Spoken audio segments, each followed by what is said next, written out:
Dari mana sumbernya? Janganlah bela-belain gengsi, makan tuh gengsi. Mang enak, makan tuh gengsi, dicariin KPK. Makan tuh gengsi, dicariin dah tuh, jadi buronan nggak tuh KPK. Gimana tuh coba? Mudah-mudahan mah enggak. Mudah-mudahan nanti ada, wah nanti mah, kalau udah begini mah, ada klarifikasi. Saya ini begini, minta maaf, begini-gini, ada. Lagu lama lah. Buktiin, pembuktian terbalik. Buktiin, hartanya Kaisang semua berapa? Termasuk bapaknya buktiin bapaknya. Jokowi itu sebelum menjabat hartanya berapa, saat menjabat hartanya berapa, dan setelah menjabat harta Jokowi berapa. Buktiin, pembuktian terbalik. Itu juga kalau punya otak. Tahu deh kalau nggak punya otak. Hah. Kaisang Pangarep mendadak hilang usai heboh kasus jet pribadi.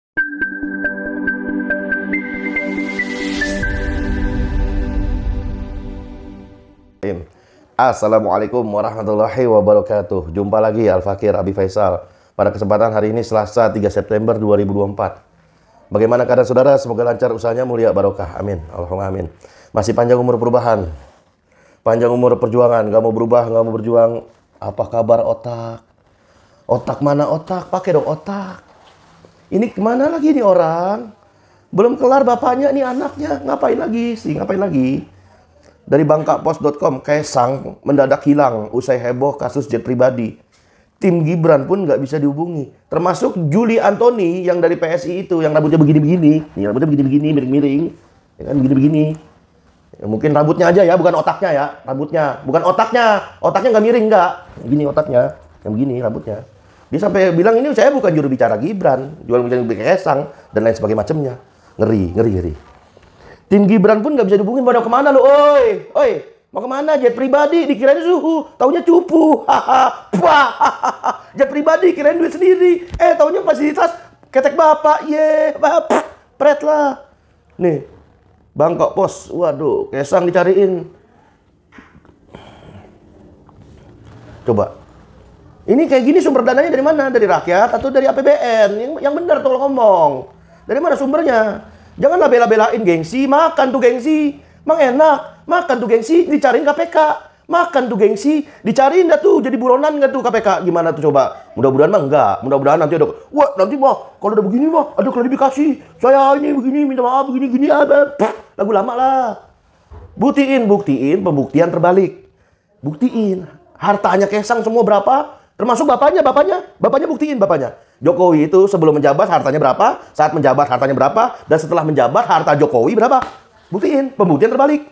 Itu juga kalau punya otak. Tahu deh kalau nggak punya otak. Hah. Kaisang Pangarep mendadak hilang usai heboh kasus jet pribadi. Ya elah lu. Tanggung jawab dong, tanggung jawab. Gimana sih? Laki-laki itu tanggung jawab. Laki-laki itu dipegang tanggung jawabnya.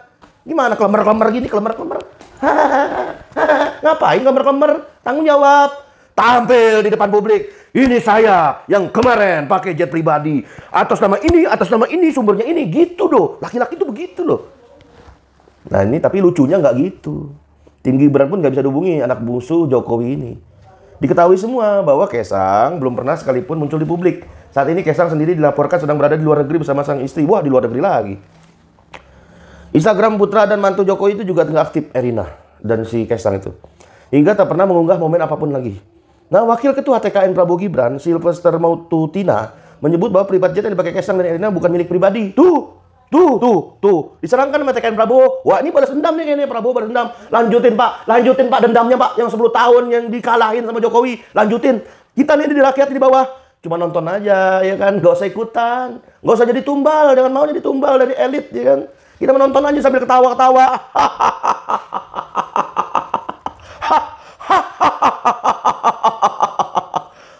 TKN Prabowo Gibran menyebut bahwa private jet yang dipakai Kaisang dan Erina bukan milik pribadi.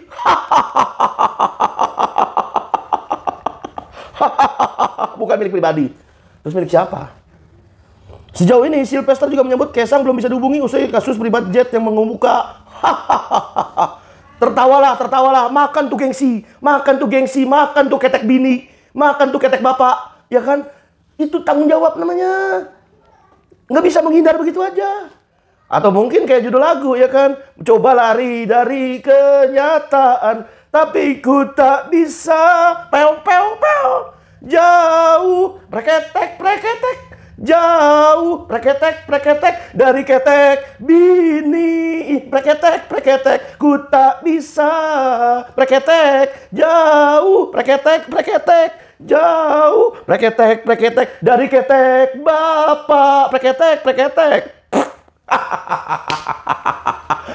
Kayak judul lagu loh. Makin gak jelas aja nih ya kan. Dari keterangan temannya Kaesang ya kan, diketahui Kaesang pakai jet dengan sejumlah rekan bisnisnya. KPK menantang Kaesang Pangarep untuk membawa bukti pembayaran pribadi privat jet yang dipakainya dengan sang istri. Yang notabene kata netizen bau ketek, preketek, preketek, ya kan nggak bisa jauh dari ketek bini gitu kan. Preketek bapak ya kan. Tapi ngaku laki, ngaku punya apa sih? Tanggung jawab. Tapi nggak bisa jauh dari dua ketek. Ketek bini, ketek bapak. Ya gimana? Nggak usah jadi laki-laki. Nggak usah kawin. Ngapain kawin? Kalau masih ngandelin ketek bini, nggak sih ngandelin ketek bapak, nggak usah kawin. Mendingan main game aja, main game. Lu main game ya, Kaesang. Kalau nggak lu manjat aja pohon pisang. Manjat pohon pisang, makan pisang di atas pohon, ya kan? Jadi apa tuh? Jadi apa tuh? Bukan jadi apa-apa ya, buat dijual lah pisangnya, ya kan?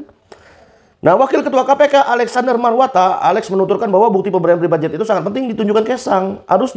Harusnya untuk kemudian dinilai, diaudit, ya kan? Apakah ada unsur gratifikasi atau tidak? Cuman ngunjukin doang, gampang kan? Semudah balikin telapak tangan, semudah jentikin jari, kan? Semudah jentikin jari gampang kan? Tinggal nunjukin aja.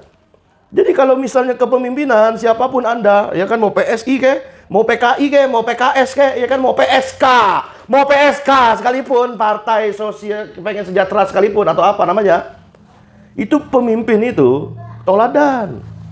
Rakyat, orang di bawah kalian itu liatin, mengamatin nih pembesar saya begini, nih tokoh saya begini, ini ketua saya begini. Wah, ketuanya nyeleneh, pimpinannya nyeleneh. Lah gimana yang di akar rumput? Lah gimana yang di bawah? Kalau ketuanya nyeleneh. Kalau ketuanya pinter, otomatis di bawahnya pinter. Pimpinannya pinter, ya akar rumput pinter. Nah sekarang pertanyaannya kalau dibalik, mafhum mukhalafahnya, kalau ketua goblok, ya tentulah akar rumput goblok. Pimpinan goblok, yang di bawah goblok. Kan gitu. Ya mudah-mudahan itu mah nggak terjadi di Indonesia, nggak ada ketua goblok, nggak ada.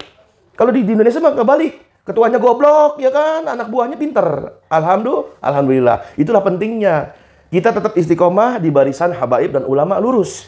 Karena habaib dan ulama lurus, standarisasi perbuatan mereka terikat dengan hukum syara, bukan terikat dengan cukong, bukan terikat dengan kapitalis, bukan terikat dengan kepentingan apalagi akal. Yang notabene nanti apapun kepentingan dia akan diakal-akalin gitu kan. Ya semoga kita semua tetap istiqomah di barisan habaib dan ulama lurus. Amin. Allahumma amin. Habaib dan ulama lurus yang tetap konsisten amar ma'ruf nahi mungkar. Bukan cuman amar ma'ruf. Weh, sembako mahal. BBM langka. Pakai dalil lagi. Wasta'inu bisobri wassalat. Sabar. Itu apa namanya kayak gitu? Itu ustadz apa bajingan itu kita gitu. Itu ulama apa bajingan kayak gitu. BBM naik, BBM mahal, BBM segala macam, itu solusinya bukan sabar. Solusinya amar ma'ruf nahi mungkar kepada penguasa, agar penguasa berhukum kepada apa yang diturunkan oleh Allah Subhanahu wa taala. Sumber daya alam wajib dikelola oleh negara berdasarkan apa yang diturunkan Allah Subhanahu wa taala, gitu loh. Itu caranya begitu. Jadi Islam tuh nggak ada cerita sabar, tapi ada solusinya. Emang sabar bagus. Cuman nggak sesuai tempatnya. Menempatkan sesuatu itu harus ada tempatnya. Ada jam tangan, wadahnya di wadah jam tangan. Masa ada jam tangan ditaruh piring? Ya kan? Nah sama BBM naik, wadahnya di mana? Wadahnya ulama. Itu harus amar ma'ruf nahi mungkar kepada penguasa. Agar penguasa itu mengelola sumber daya alam. Itu diusir tuh semua cukong itu diusir. Taipan tuh usir. Jangan dikelola sumber daya alam sama mereka. Sumber daya alam dikelola oleh negara berdasarkan apa yang diturunkan sama Allah Subhanahu wa taala. Gitu loh. Fakum bainahum bima anzalallah. Harus berdasarkan apa yang diturunkan Allah. Itu konsekuensi dari yang namanya KTP Islam, KTP-nya Muslim. Itu konsekuensi. Iman itu nggak cukup, harus dituntut adanya amal. Begitulah. Kalau misalnya negara yang mayoritas muslim ini nggak cukup cuma sholat, puasa, zakat, haji, sabar, zikir, nggak cukup. Tapi ekonominya, ekonomi Islam. Nah itulah yang diperjuangkan oleh habaib dan ulama lurus. Nah semoga kita semua ada di barisan itu. Barisan pejuang. Barisan ketua-ketua yang pintar, yang mustanir, yang cerdas. Bukan di barisan ketua-ketua yang goblok, pimpinan goblok, bukan. Yang memutarbalikkan ayat, yang jual hadis. Ayat diputar-putar demi kepentingan akalnya. Hadis diputar-putar demi kepentingan pesantren, demi kepentingan nafsunya sendiri aja. Padahal Nabi SAW itu nggak pernah namanya nafsunya itu nggak tunduk pada syariat, pasti tunduk. Wa man yantiku anil hawa in huwa ila wahyu yuha. Tidak ada yang namanya datang dari Nabi SAW itu datangnya dari nafsu, dari hawa nafsunya, tapi dari wahyu. Nah, semoga ke depannya Indonesia yang notabene merdeka atas rahmat Allah ini mengisi kemerdekaan dengan apa yang diturunkan Allah Subhanahu wa taala, mengisi kemerdekaan dengan syariat Islam secara kafah. Amin. Allahumma amin. Izin pamit. Wassalamualaikum warahmatullahi wabarakatuh.